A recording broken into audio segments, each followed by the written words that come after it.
أشهد أن لا إله إلا الله نحمده ونصلي على رسوله الكريم أما بعد أعوذ بالله من الشيطان الرجيم بسم الله الرحمن الرحيم يا أيها الناس اعبدوا ربكم الذي خلقكم والذين من قبلكم لعلكم تتقون الذي جعل لكم الأرض فراشا والسماء بناء وأنزل من السماء ماء فأخرج به من الثمرات رزقا لكم فلا تجعلوا لله أندادا وأنتم تعلمون۔ اللہ رب العزت نے ارشاد فرمایا، یہ سورہ بقرہ کا تیسرا رکوع شروع ہو رہا ہے۔ اس سے پہلے جو دو رکوع تھے، پہلے رکوع کے اندر ایمان والوں کی صفات اور اس کا نتیجہ، اور دوسرے رکوع کے اندر منافق، پھر درمیان میں ایمان والوں کی صفات کے بعد جو ہے وہ متقی لوگوں کا انجام، اور اس کے ساتھ پھر مشرکین اور کافروں کے لیے عذاب کی وعید، اور اس کے بعد پھر منافقین کی قسمیں، منافقین کے لیے جو ان کے دھوکہ بازیاں ہیں، جو دھوکہ دہی سے کام لے کر مسلمانوں کو کہتے ہیں کہ ہم تمہارے ساتھ ہیں اور کافروں کو کہتے ہیں کہ تمہارے ساتھ ہیں، اس کا ذکر ہوا۔ اور ان کے لیے سزاؤں کا بھی ذکر ہوا کہ اللہ تعالیٰ چاہے تو ان کو ادھر ہی ایسے سزا میں پکڑ لے کہ پھر وہ جان نہ چھڑا سکیں۔ تیسرے رکوع کے اندر اللہ رب العزت نے تمام دنیا کے انسانوں کو حکم دیا کہ اے انسانوں، عبادت کرو اپنے رب کی، وہ رب جس نے تمہیں پیدا کیا ہے، اور صرف تمہیں نہیں بلکہ تم سے پہلے لوگوں کو بھی اسی نے پیدا کیا ہے، تاکہ تم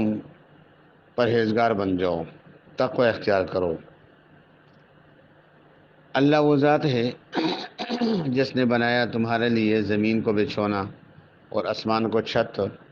اور اتارا تمہارے لیے آسمان سے پانی، پھر نکال دیا اس پانی کے ذریعے سے پھلوں سے تمہارے لیے رزق، لہذا تم مت بناؤ اللہ کے لیے ساتھ کوئی شریک، اور تم اس بات کو جانتے بھی ہو۔ دعوت توحید اور دلائل توحید، مومنین، مخلصین، کافرین اور منافقین کا ذکر کرنے کے بعد اب دلائل کے ساتھ توحید کی دعوت دی گئی ہے۔ اللہ جل جلالہ عما والہ کی شان خالقیت اور شان ربوبیت بیان فرمائی گئی۔ اللہ تعالیٰ کی قدرت اور نعمت کا تذکرہ فرمایا، جس کا مظاہرہ سب کے سامنے ہے، اور یہ بات سب کے سمجھ میں آ سکتی ہے، سب اس کو سمجھ سکتے ہیں۔ اول تو یہ کہ تم اپنے رب کی عبادت کرو جو تمہاری پرورش بھی فرماتا ہے، اور یہی نہیں صرف پرورش فرماتا ہے بلکہ اس نے تم کو وجود بھی بخشا ہے۔ اللہ اکبر۔ ممکن ہے کہ کوئی شخص یہ بات سمجھنے لگے کہ مجھے تو میرے ماں باپ نے پیدا کیا ہے۔ اس وہم کو دفع کرنے کے لیے، ختم کرنے کے لیے اللہ تعالیٰ نے فوراً اگلی آیت کے اندر فرمایا کہ اللہ نے تم سے پہلے لوگوں کو بھی پیدا کیا اور تمہیں بھی پیدا کیا ہے، اور وجود اللہ رب العزت نے تمہیں بخشا ہے، اور اس وجود کو باقی رکھنے کے لیے اللہ رب العزت نے تمہیں دنیا کے اندر مختلف قسم کے نعمتیں عطا فرمائی ہیں، جن میں پانی کا برسنا، اور اسی طرح زمین سے غلوں کا نکلنا، جو سارا تمہارے فائدے کے لیے ہے۔ اور فرمایا کہ تم جب اللہ کی عبادت کرو گے، اس کی عبادت کو اختیار کرو گے، تمہارے اندر تقوی پیدا ہوگا، اور جب تمہارے اندر تقوی پیدا ہوا تو تم کامیاب ہو جاؤ گے۔ تقوی کے لیے تقوی کس کو کہتے ہیں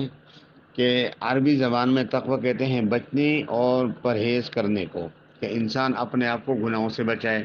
اللہ کی نافرمانی سے بچائے، اور ہر وقت تقوی کے درجوں میں سب سے بڑا درجہ یہ ہے کہ اللہ تعالیٰ کی صفات کا مراقبہ رکھے، ان کو دل میں بٹھائے، اور ہر وقت اس کی توجہ اللہ کی طرف رہے۔ یہ تقوی کا سب سے بڑا درجہ ہے۔ بعض مفسرین نے اس کا ترجمہ یوں کیا ہے تاکہ تم دوزخ کے عذاب سے بچ جاؤ، تو چونکہ جب انسان تقوی اختیار کرے گا، گناہوں سے بچے گا، تو اللہ اس کو دوزخ سے بھی بچائے گا۔ اللہ تعالیٰ کی قدرت اور شان خالقیت کا مظاہرہ تو ہر چھوٹی بڑی چیز میں ہوتا ہے، لیکن بہت واضح چیزیں جو سب کے سامنے ہیں اور کم سمجھ میں بھی آئے وہ آدمی بھی سمجھ سکتا ہے اور جان سکتا ہے۔ اللہ تعالیٰ نے تین چیزوں کو خصوصیت کے ساتھ بیان فرمایا۔ اول یہ کہ اللہ ہی نے زمین تمہارے لیے بچھائی جو سب کے سامنے ہے، اور اس زمین کے اوپر تم بستے ہو اور رہتے ہو۔ نابینا آدمی بھی زمین کے اوپر ہے، وہ بھی جانتا ہے کہ میں کسی چیز کے اوپر آباد ہوں، اور جس چیز کے اوپر میں چل پھر رہا ہوں زمین ہے۔ اس کا وجود بتاتا ہے کہ اس کا پیدا کرنے والا،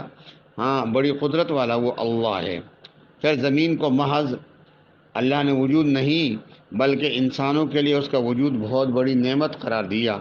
کہ اس زمین کے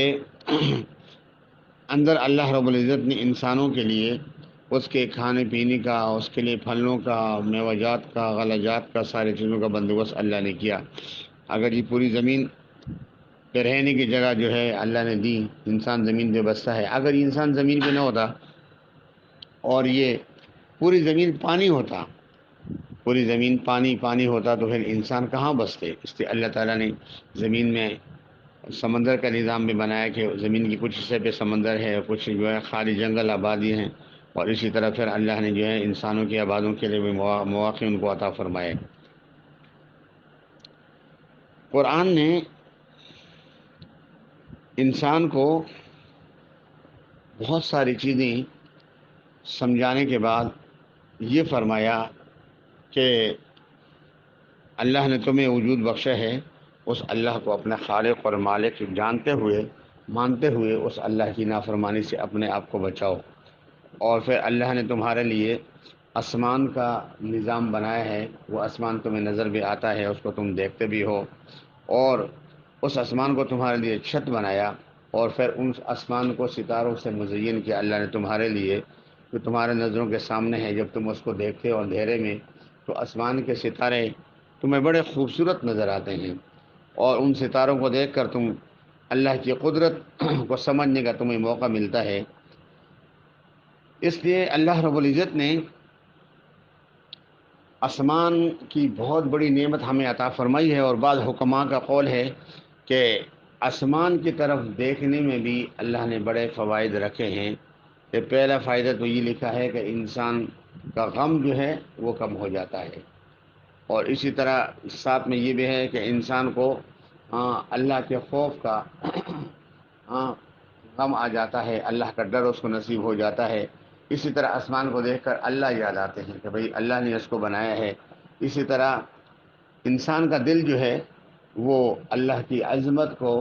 سمجھنے کے لیے تیار ہوتا ہے کہ اللہ نے اتنا بڑا بلند آسمان بنایا، اس اللہ کی ذات کتنی بڑی ہے، اور اس اللہ نے آسمان کو بغیر ستون کے قائم کیا۔ ہم ایک چھوٹی سی چھت بھی بناتے ہیں، اس کے لیے ہمیں ستونوں کی ضرورت پڑتی ہے، لیکن اللہ رب العزت خالق کائنات، مالک کائنات نے اتنا بڑا آسمان بنایا اور اتنی بڑی چھتیں، اور کہیں بھی اس کے نیچے ستون نہیں ہے بغیر ستون کے۔ اور پھر اس آسمان کی کھال دیکھو، کہ کبھی وہ نہیں اتری، لیکن ایک دن آئے گا کہ اللہ رب العزت اس آسمان کو بھی لپیٹ دیں گے۔ یہ آسمان بھی ہمارے فائدے کے لیے، زمین بھی ہمارے فائدے کے لیے، ساری کائنات کو اللہ نے انسان کے لیے بنایا، اور انسان کو اللہ نے اپنی عبادت کے لیے بنایا۔ اللہ تعالی ہم سب کو اور پورے مسلمانوں کو اللہ کے ہر حکم کو پورا کرنے کی توفیق عطا فرمائے، اور جتنے بھی غیر مسلم ہیں اللہ ان کو بھی ہدایت عطا فرمائے۔ وآخر دعوانا الحمد للہ رب العالمین۔